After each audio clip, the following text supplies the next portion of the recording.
Hi everyone, so this is going to be our first recorded PowerPoint just because of everything crazy that is going on right now. So, as it stands at the moment, some of you guys just sat your data test, okay? For those of you that haven't sat it, you'll just sit it next term, a modified version. So don't stress about that. Right now we're focusing on our next unit, which is electrical circuits. And you have a student experiment for this. It will be in week 2 to week 7 at this stage next term, and it is worth 20% of your year 11 grade. We're going to get straight to it. So today, in particular, we're looking at current, potential difference, and energy flow. As a bit of a warm-up before we jump into the learning goals, I want you to have a go at recalling the atomic structure. So an exercise for this, I just want you to quickly rack your brain. What do you remember about how an atom is structured? Okay, hopefully we recall there that in the center of an atom, we have these neutrons, which we know about from our nuclear physics unit, but it's this really small, dense nucleus, and then way far away, we have these little negative electrons buzzing around. Now, we haven't focused much on these electrons this year so far, really. We've been concerned with the guys in the center. On electrons, this brings us to our learning goals today. We're going to quantify what we call charge.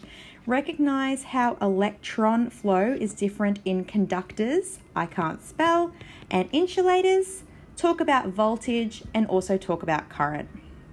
So let's get started with charge. Charge, in physics, we denote that with a Q, is measured in coulombs, so that's a big capital C. The charge on an electron is this, negative 1.6 by 10 to the minus 19 coulombs. Now, we have seen that number before in our previous unit. The charge on an electron, we sometimes see that referred to as an elementary charge, and it's equal in magnitude to the charge on a proton. So our next activity for today is this. How many electrons add up to a charge of 1 coulomb? Okay, so in order to do that, let me just get this right. Okay, so we know that there is negative 1.6 by 10 to the minus 19 coulombs per electron. So if we want to know how many electrons in a coulomb, okay, of charge, what we need to do is we need to take the inverse of this guy. So 1 on 1.6 by 10 to the minus 19. I'm just dropping that negative now because I'm actually going to find how many electrons there are. That's an actual number. And we end up with, so that gives us 6.25 by 10 to the 18 electrons per coulomb. So that is a lot of electrons in 1 coulomb of charge, okay? And that's because we've got this super tiny amount of charge. All right, let's go back.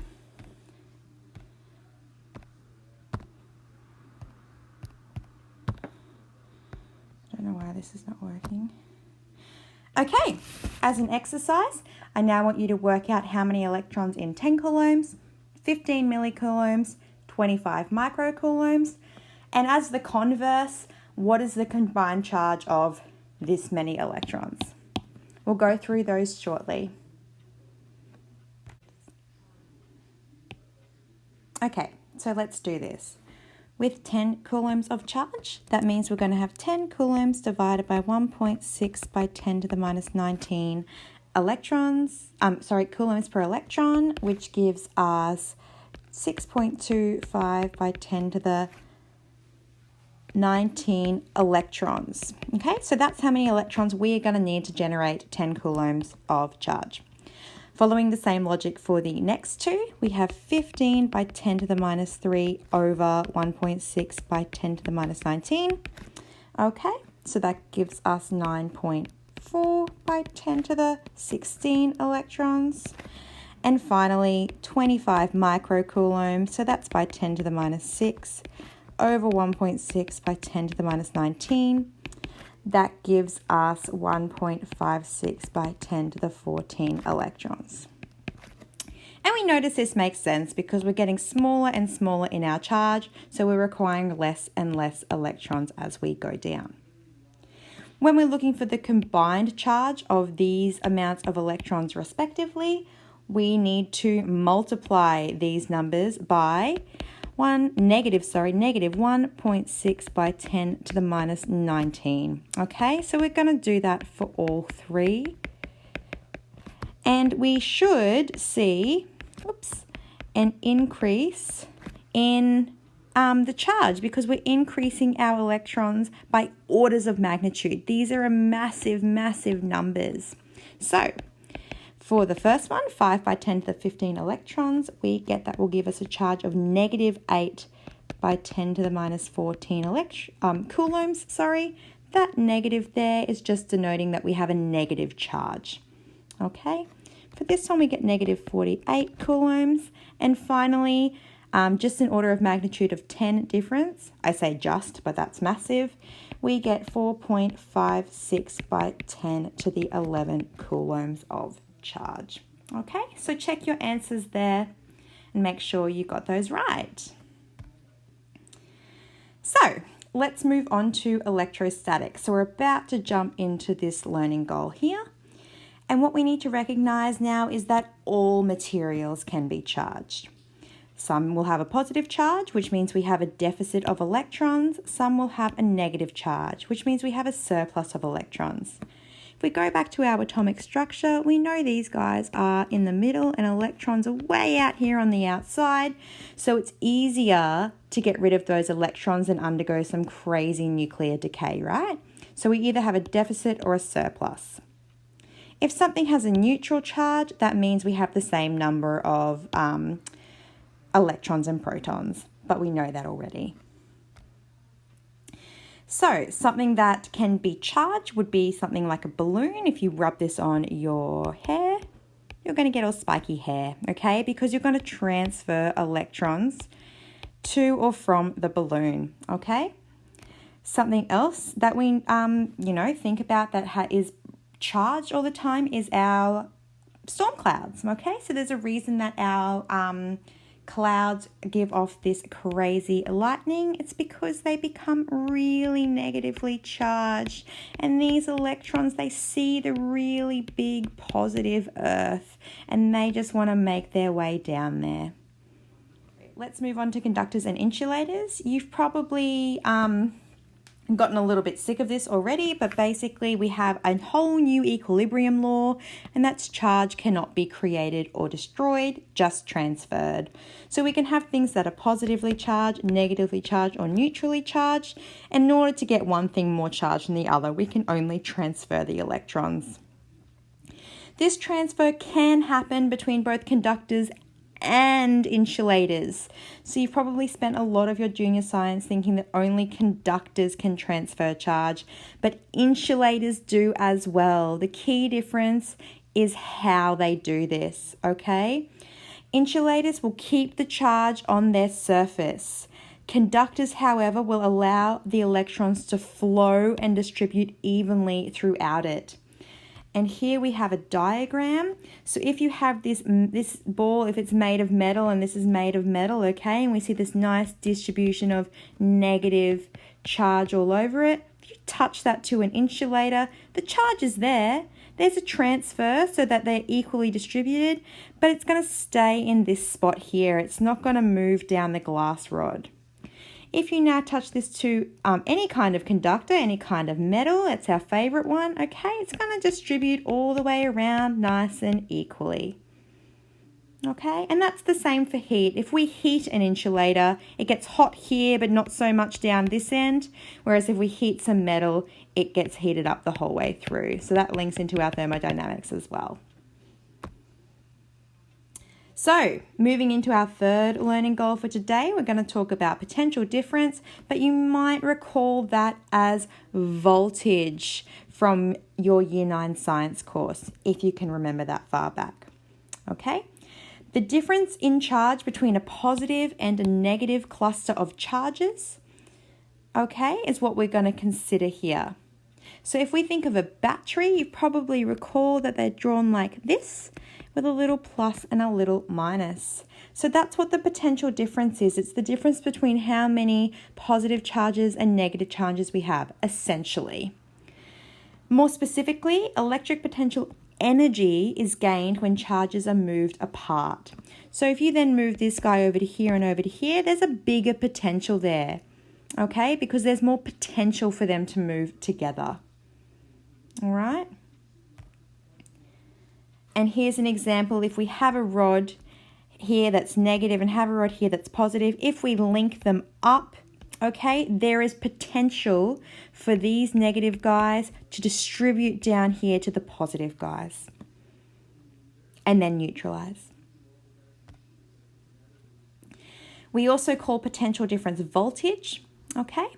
And if there is no potential difference, that means there's no ability for charge transfer. Most commonly, we just refer to potential difference in volts. So that's our unit. Another way to think of voltage is a joule per coulomb. Voltage or potential difference is equal to the work done in joules per charge in coulombs. Okay, so here we go. So if we have a 12-volt battery, that means that the battery is able to provide 12 joules of energy to every coulomb of charge for it to move around the circuit and make things happen. Okay, so the bigger the voltage battery we have, the more energy we can provide to each coulomb. And remember, a coulomb is about 6.25 by 10 to the 18 electrons. So for every, 6 by 10 to the 18 electrons, we're giving that many electrons 12 joules of energy together. Okay, so that should give you an idea of just how many electrons are sitting in our circuitry. Our final learning goal today is to have a look at current, and the cool thing about current is that it's actually a rate of charge flow. So current, I, is defined as Q divided by T, where current is in amperes. More commonly, we just call that amps for short. And an ampere is a charge per second, or coulomb per second.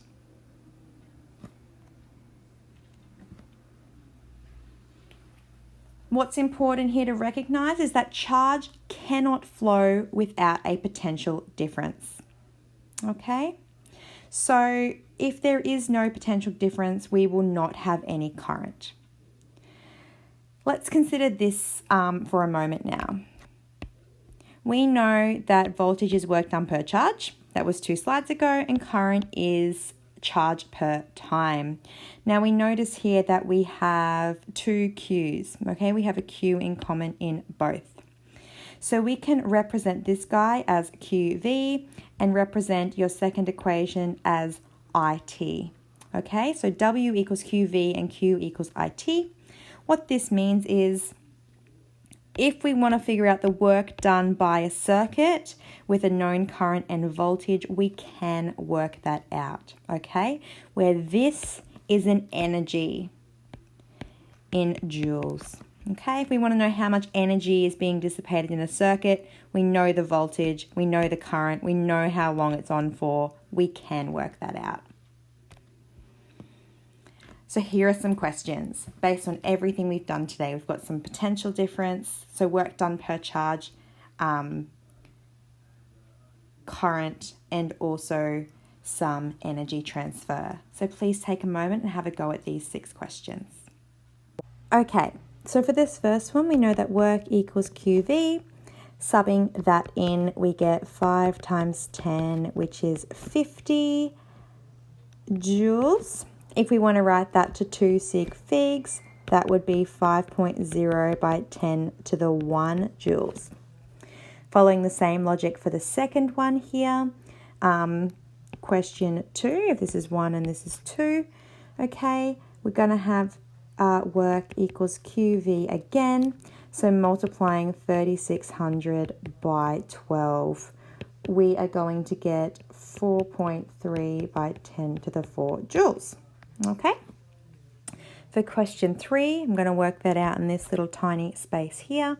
We want to know the number of electrons that flow past a particular point each second in a circuit that carries 0.5 amps.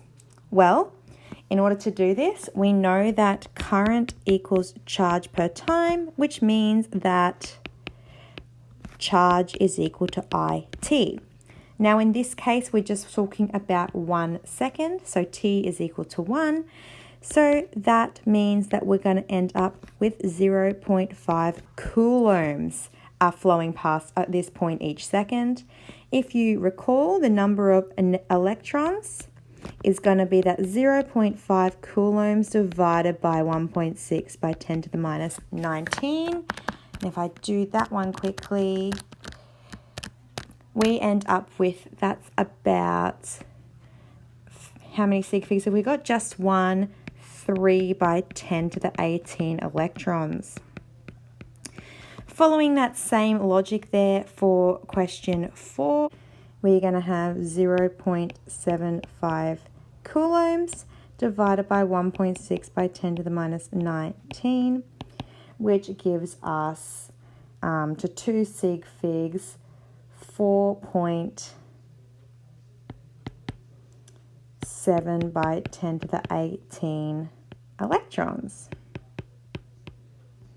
For our final questions 5 and 6 here, we've got a potential difference of 12 volts is used to generate a current of 1,750 milliamps to heat water for 7 minutes. Calculate the energy transferred. So guys, this is going to be a work equals IVT question. And we just need to make sure here that everything is in SI units.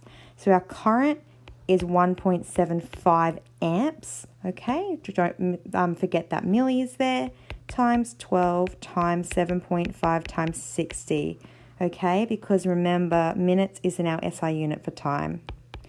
Popping all of that in, we will get 9,450 joules, okay?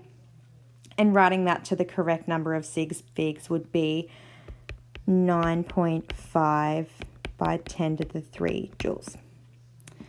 Working by the same logic for the final question here, guys. Just remembering that's a milli again, and again, this is in minutes. You're going to end up with IVT, which is 12 times 0.75 times 5 times 60, which gives you 2,700 joules of energy is transferred to the water. Okay. So these are the chapters that we have just covered. So we've done a lot in a very short space of time. So just making sure you're staying on top of those and there's no additional homework. Thanks.